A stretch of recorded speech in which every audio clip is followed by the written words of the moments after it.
Thank you. Yeah. This is the first time I've been here. Yeah. I used to listen to your tapes a long time ago Yeah. with my husband. He has since passed away. Yeah. And I'm finding fear and blame and just upheaval in a way that all of this sounds really great, Yeah. but you don't know what I'm going through. Yeah. Yeah, you're right. That's a really strong statement, and it's true too. It's accurate, true, because your inner being is like us. And when you feel the way you're feeling, two things are important for you to know about that. You're right. We aren't resonating with that because we don't feel that way. But the second most important part is the reason you feel that way is because you are not feeling the way your inner being feels. In other words, what you're feeling feels like it's for all of these reasons, and they're valid and justified. We get it.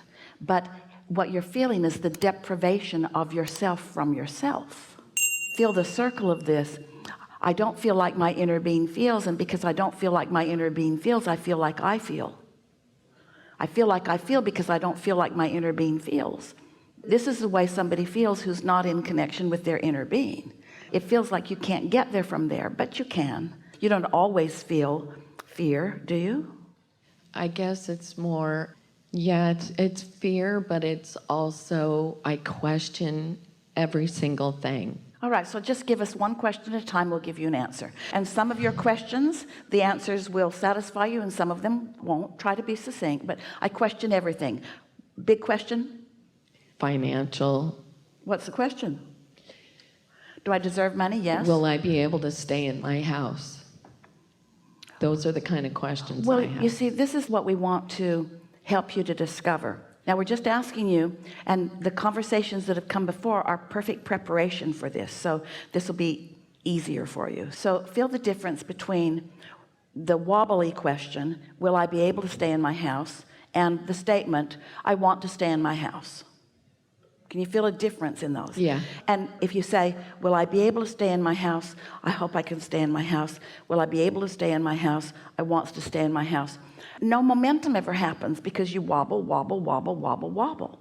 But if you say, I want to stay in my house, I want to stay in my house, I want to stay in my house, what happens is, before long, you become a vibrational match to your inner being who says, you're staying in your house, you're staying in your house, you're staying in your house, you're staying in your house, you're staying in your house. I want to stay in my house, you're staying in your house. I want to stay in my house, you're staying in your house. And then pretty soon you're saying, I'm staying in my house, I'm staying in my house. And you can't feel that sureness and that insecurity at the same time. And the thing that we really want to explain to you is, you see, it feels to you that you didn't have any choice about your husband making his transition, and you didn't, because you don't create his reality. So it feels to you like something really big and really bad that you didn't have a choice in has happened, and now that's why you're questioning everything. What do I have choices about? And we say, you have choices about whether you stay in your house or not. If you decide that you're going to stay in your house and you don't wobble with all of that insecurity, then you become a vibrational match to your inner being who knows that you can do whatever you're wanting to do. And after a little while of that, that insecurity goes away, but you have to practice it. If you decided that you were going to find out how stable you are as a physical human, and you decided that you were just going to lie on your couch for a month or two, and maybe you have a willing friend who will slip food under your door. Maybe you have a long tube that puts something into your mouth occasionally. But you, for the most part, just lie there on your couch. Just lie there and lie there and lie there and lie there. So you don't practice any of your muscles of balance or stability. You don't practice the upright position at all. The muscles of your body begin acclimating to all that's needed for them to lie on the couch, which isn't hardly very much, just a little bit of arm action to get the chips off the coffee table.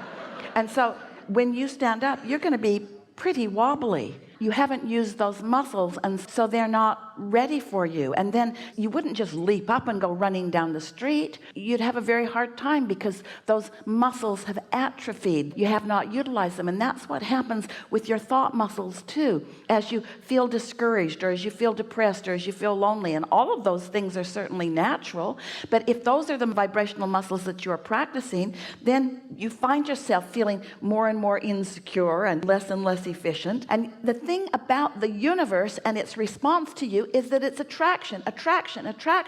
And the vibrational muscles, the thought muscles that you are practicing, is the way the universe responds to you. So when you feel insecure, the universe responds by giving you more reasons to feel insecure. You meet up with others that feel insecure, and the support groups are not that supporting. They're supporting your insecurity, not your security. That would be a support group. We support you in all your problems.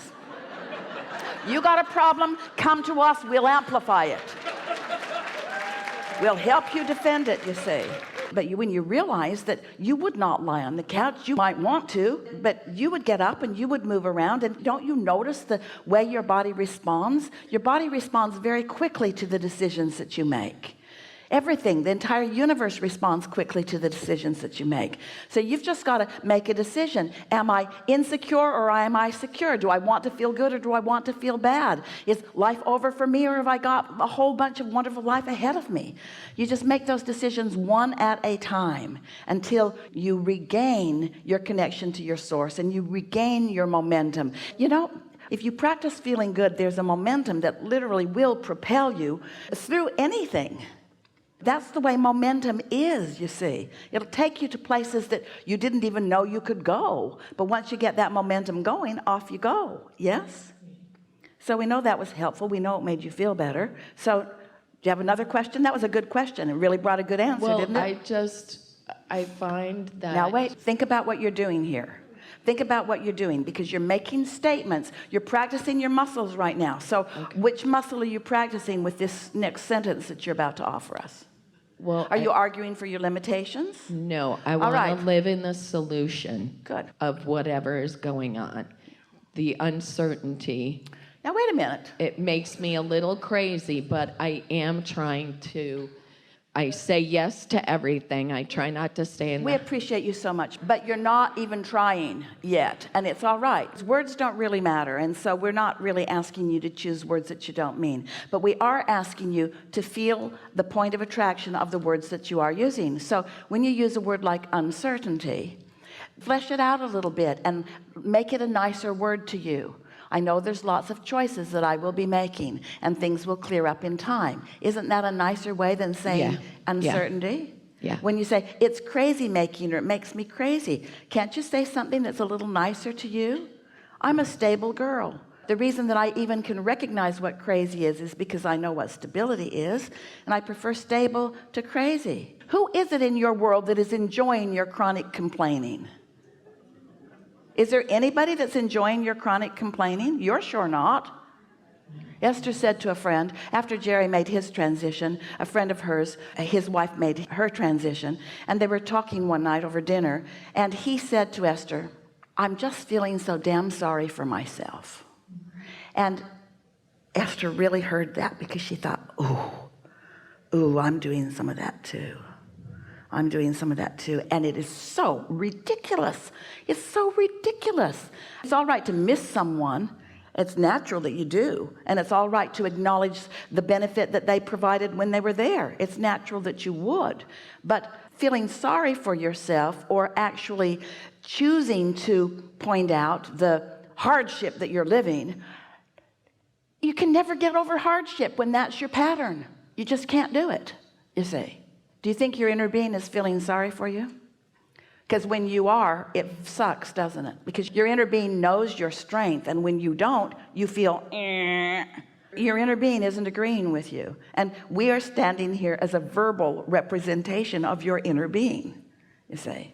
So, of course you feel wobbly, but you don't need to all the time.